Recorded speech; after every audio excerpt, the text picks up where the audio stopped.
ദൈവത്തിരുനാമത്തിന് സ്തോത്രം ചെയ്യുകയും സ്തുതിക്കുകയും ചെയ്യുന്നു. ക്രിസ്തുവിൽ പ്രിയരും കർത്താവിന് ഏറ്റവും സ്നേഹമുള്ളവരുമായ വചനകേൾവിക്ക് താല്പര്യം കാണിക്കുന്ന പ്രിയപ്പെട്ടവരെ, അനുഗ്രഹീതമായ നല്ല ദിവസത്തിൽ ദൈവത്തിൻ്റെ തിരുമുമ്പിലിരുന്നു കൊണ്ട് ഒരിക്കൽ കൂടി ദൈവത്തിൻ്റെ വചനം നിങ്ങളോട് പങ്കുവയ്ക്കാൻ ദൈവം ഒരുക്കി തരുന്ന അനുഗ്രഹീത സന്ദർഭത്തിന് 1000 നന്ദിയും സ്തോത്രവും സ്തുതിയും മഹത്വവും നമ്മുടെ ദൈവത്തിന് കരയേറ്റിക്കൊണ്ട് വചനം താല്പര്യത്തോടെ കേൾക്കാൻ അതീവ ആശ്രയബോധത്തോടുകൂടെ ദൈവസന്നിധിയിൽ കാത്തിരിക്കുന്ന എൻ്റെ എല്ലാ കേൾവിക്കാർക്കും യേശുക്രിസ്തുവിൻ്റെ ധന്യമുള്ള നാമത്തിൽ വിനീതമായ സ്നേഹവന്ദനങ്ങൾ അറിയിച്ചുകൊണ്ട് ഇന്നത്തെ ആത്മീക ചിന്തയിലേക്ക് നമ്മൾ പ്രവേശിക്കുകയാണ്. കർത്താവ് നമ്മോട് ഹൃദ്യമായിട്ട് ഇടപെടട്ടെ, ധൈര്യപ്പെടുത്തട്ടെ, പുതുവഴികളും മറഞ്ഞിരിക്കുന്ന മാർഗങ്ങളും ദൈവം നമുക്ക് ബോധ്യമാക്കി തരട്ടെ എന്നുള്ള പ്രാർത്ഥനയോടെ ഇന്നത്തെ ആത്മീക ആലോചനയ്ക്ക് ആധാരമായ വേദഭാഗം യെശയ്യാ പ്രവചനത്തിൽ നിന്ന് നിങ്ങളെ വായിച്ചു കേൾപ്പിക്കാൻ ആഗ്രഹിക്കുകയാണ്.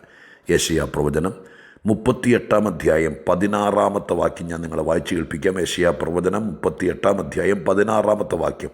കർത്താവേ, അതിനാൽ മനുഷ്യർ ജീവിക്കുന്നു, എൻ്റെ ജീവനും കേവലം അതിലത്രേ. അങ്ങനെ നീ എന്നെ സൗഖ്യമാക്കി എൻ്റെ ജീവനെ രക്ഷിക്കും. ഞാൻ ഒന്നോടെ വാക്ക് പറഞ്ഞു തരട്ടെ. കർത്താവേ, അതിനാൽ മനുഷ്യർ ജീവിക്കുന്നു, എൻ്റെ ജീവനും കേവലം അതിലത്രേ. അങ്ങനെ നീ എന്നെ സൗഖ്യമാക്കി എൻ്റെ ജീവനെ രക്ഷിക്കും.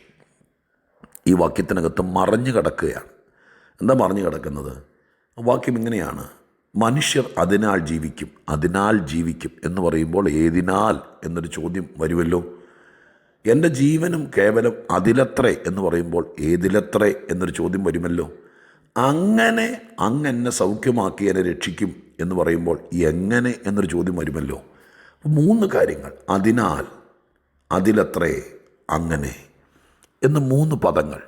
ഏതോ ഒരു വസ്തുതയെ ഈ ഹിസ്കിയാ രാജാവ് തൻ്റെ ദീനം പിടിച്ച് കിടക്കുന്ന സമയം, മരണത്തെ മുഖാമുഖമായി കണ്ടിരിക്കുന്ന സന്ദർഭം, ഇനി ജീവിക്കത്തില്ല എന്ന് ദൈവമായ കർത്താവ് യെശയ്യാവിനെ പറഞ്ഞയച്ച് ദൂത് പറഞ്ഞ ഒരു പ്രത്യേകമായിരിക്കുന്ന വൈകാരിക സന്ദർഭം.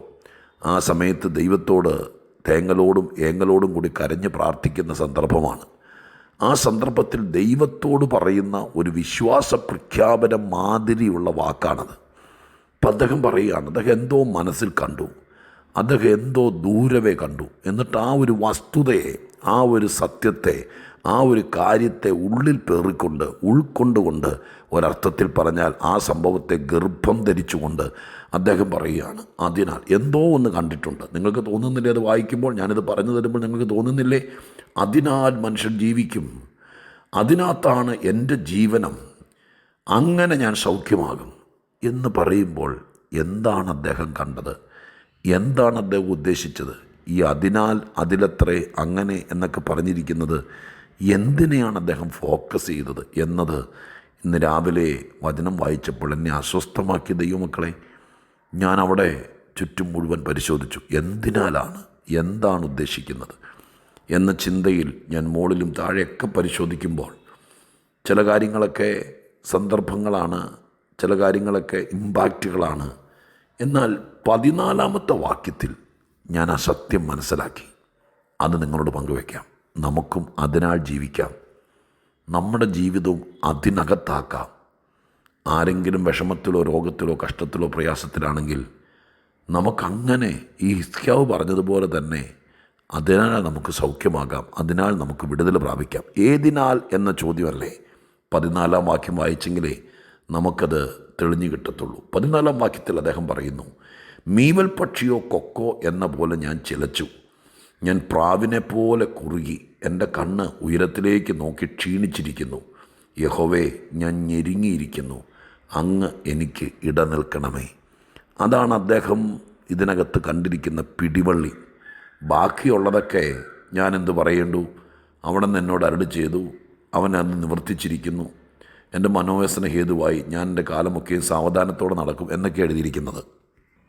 അപ്പോൾ അങ്ങനെ പറയുന്നത് കൊണ്ട് നമുക്കൊരു വേദപുസ്തക തത്വം അനുസരിച്ച് അതാണ്. ഇപ്പോൾ മുകളിൽ പറഞ്ഞിരിക്കുന്ന ഒരു കാര്യം നമുക്ക് തെളിയിക്കാൻ വേണ്ടി നോക്കാം. അവിടെ പറഞ്ഞിരിക്കുന്ന വാക്യം 15-ാം വാക്യം, എൻ്റെ മനോവ്യസന ഹേതുവായി ഞാൻ എൻ്റെ കാലമൊക്കെയും സാവധാനത്തോടെ നടക്കും. ഇപ്പോൾ സാവധാനത്തോടെ നടന്നാൽ സൗഖ്യമാകുമോ? സാവധാനത്തോടെ നടന്നാൽ ജീവിക്കുമോ? സാവധാനത്തോടെ അതല്ല. അതാണെങ്കിൽ ഒരു ആത്മീക അർത്ഥം നമുക്ക് സമ്പാദിച്ച് കയ്യിൽ പിടിക്കാൻ പറ്റത്തില്ലല്ലോ. പിന്നെ ഇതിനകത്ത് പറയപ്പെട്ടിരിക്കുന്ന അദ്ദേഹത്തിൻ്റെ ഭാഗത്തുനിന്ന് അദ്ദേഹം ചെയ്യുന്ന കാര്യമാണ്.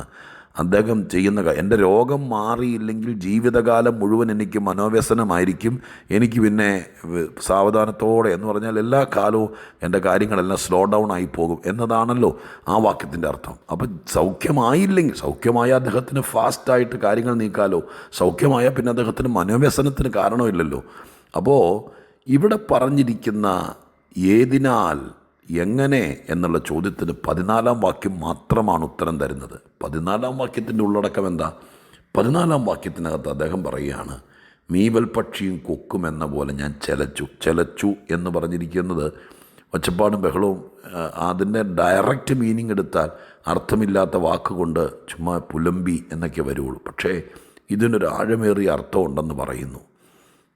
ഏങ്ങലടിക്കുക എന്നൊരു വസ്തുത മല്ലിച്ചപ്പോൾ സങ്കടം ഉള്ളിൽ തിങ്ങി നിറയുമ്പോൾ ഏങ്ങലടി കുഞ്ഞായിരിക്കുന്ന സമയത്തൊക്കെയാണ് കൂടുതലും ഏങ്ങലടിച്ച് കരയുക.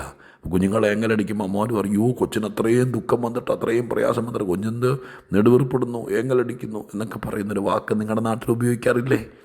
എപ്പോഴാണ്? ഒരു കൊച്ചു കാര്യത്തിലല്ല, മനസ്സിൻ്റെ ആഴത്തിലൊരു കുഞ്ഞിന് ഏറ്റവും മനോപ്രയാസമുണ്ടാകുന്ന സമയത്താണ് ഏങ്ങലടിക്കുന്നത്. ഉറക്കത്തിൽ പോലും കുഞ്ഞുങ്ങളങ്ങനെ ചെയ്യുന്നു. അപ്പോൾ ആ ഉള്ളിൽ ഭയങ്കരമായിരിക്കുന്ന വേദന തിങ്ങി. അപ്പോൾ ഇവിടെ കൊക്കോ മീവൽ പക്ഷി പോലെ ചെലച്ചു എന്ന് പറഞ്ഞാൽ ചുമ്മാ കിടന്ന് ചള്ളും പൊട്ടും പറഞ്ഞുകൊണ്ടിരുന്നല്ല. ഉള്ളത്തിൻ്റെ ഉള്ളിൽ ജീവിതം ബാക്കി കിടക്കുമ്പോൾ ഇങ്ങനെ സംഭവിച്ചല്ലോ എന്നൊരു തേങ്ങൽ, ഒരേങ്ങലടി അദ്ദേഹത്തിൻ്റെ അകത്തുണ്ടായി. പ്രാവിനെപ്പോലെ കുറുകി എൻ്റെ കണ്ണ് ഉയരത്തിലേക്ക് നോക്കി ക്ഷീണിച്ചിരിക്കുന്നു. അവിടെയാണ് ഏറ്റവും പ്രധാനപ്പെട്ട കാര്യം. ഏങ്ങലടിച്ചതുകൊണ്ടോ കുറുകി കുഞ്ഞായതുകൊണ്ടോ കഥയില്ല. ഏറ്റവും പ്രധാനപ്പെട്ട കാര്യം, എൻ്റെ കണ്ണ് ഉയരത്തിലേക്ക് നോക്കി ക്ഷീണിച്ചിരിക്കുന്നു. ഉയരത്തിലേക്ക് നോക്കുക എന്നത് വേദപുസ്തകത്തിലെ ഒരുപാടെടുത്ത് പറയപ്പെട്ടിരിക്കുന്ന കാര്യമാണ്.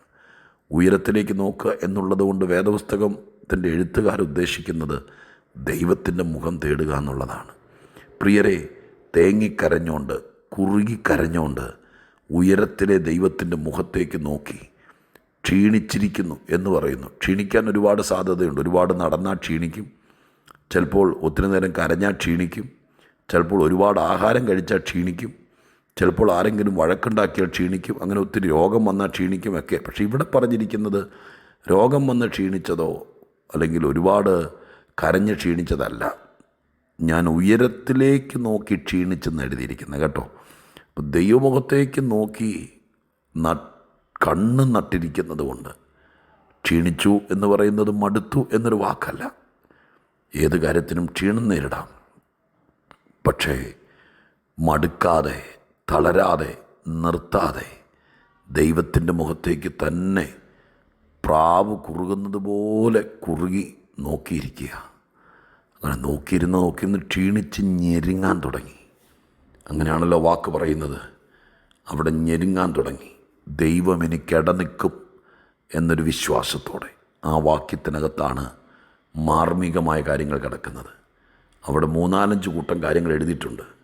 ഞാൻ ഏങ്ങലടിക്കാൻ തുടങ്ങി, ഞാൻ കുറുകാൻ തുടങ്ങി, ഞാൻ ദൈവത്തിൻ്റെ മുഖത്തേക്ക് നോക്കാൻ തുടങ്ങി, ഞാൻ നോക്കി ക്ഷീണിക്കാൻ തുടങ്ങി, ഞാൻ ദൈവത്തിങ്കിലേക്ക് നോക്കി ഞെരുങ്ങാൻ തുടങ്ങി. ഇത്രയും കാര്യങ്ങൾ സംഭവിച്ചു.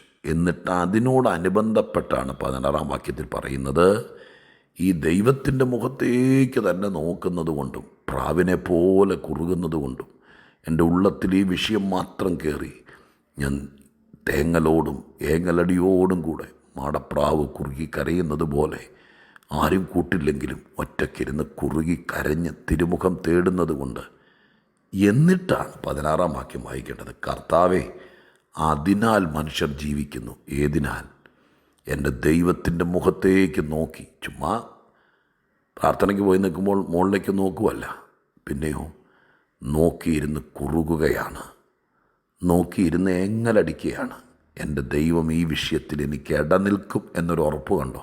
ഇടനിൽക്കുക എന്ന് പറഞ്ഞാൽ ഈ വിഷയത്തിനകത്തൊരു കോംപ്രമൈസിലേക്ക്, ഒരു നടപടിയിലേക്ക്, ഒരു പരിഹാരത്തിലേക്ക് എത്തിക്കാൻ എൻ്റെ ദൈവം എനിക്കിട നിൽക്കും. അതുവരെയും ക്ഷീണിച്ചാലും ഞെരുങ്ങിയാലും ഞാൻ എൻ്റെ ദൈവത്തിങ്കിലേക്ക്, ഉയരത്തിലേക്ക് മാത്രം നോക്കും.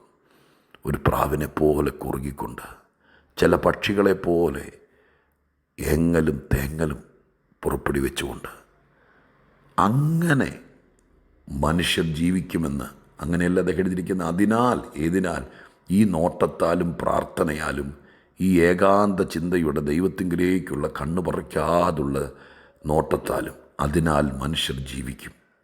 എൻ്റെ ജീവിതവും അതിനകത്താണ്. എൻ്റെ കിരീടത്തിലോ സിംഹാസനത്തിലോ പണത്തിലോ അല്ല. ഞാൻ ജീവിക്കുന്നതും തത്വത്തിൽ എൻ്റെ ദൈവത്തിങ്കിലേക്ക് നോക്കുന്നത് കൊണ്ടാണ്. ഞാൻ സൗഖ്യമാകും. എങ്ങനെ സൗഖ്യമാകും?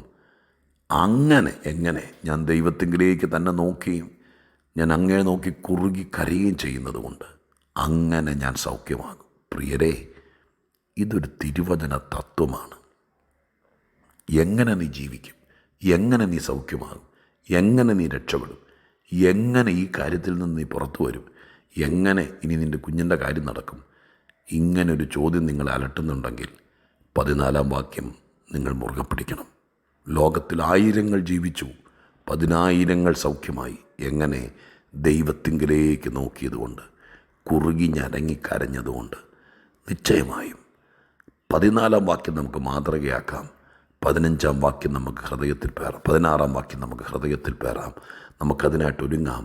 അങ്ങനെ നമുക്ക് രക്ഷപ്പെടാം. ഒരു വഴിയുണ്ട്, ഒരു മുഖാന്തരമുണ്ട്, ഒരു സാധ്യതയുണ്ട് ജീവിക്കാനും സൗഖ്യമാകാനും. അത് നമുക്ക് ശരിക്കും പ്രയോജനപ്പെടുത്താം. അങ്ങനെ തന്നെ നമുക്ക് രക്ഷപ്പെടാം. പ്രാർത്ഥിക്കാം. പരിശുദ്ധ ദൈവമേ, ഞങ്ങളുടെ സ്വർഗീയ പിതാവേ, കരുണാസമ്പന്നനായ ദൈവത്തിൻ്റെ തിരുമുഖത്തേക്ക് നോക്കി രോഗാതുരനായി കിടക്കുന്ന ഒരു രാജാവിൻ്റെ ദീനരോധനത്തിൻ്റെ മധ്യത്തിൽ അദ്ദേഹം പറയുന്ന ചില വാക്കുകൾ ഇന്ന് ഞങ്ങളെ ചിന്തിപ്പിച്ചു.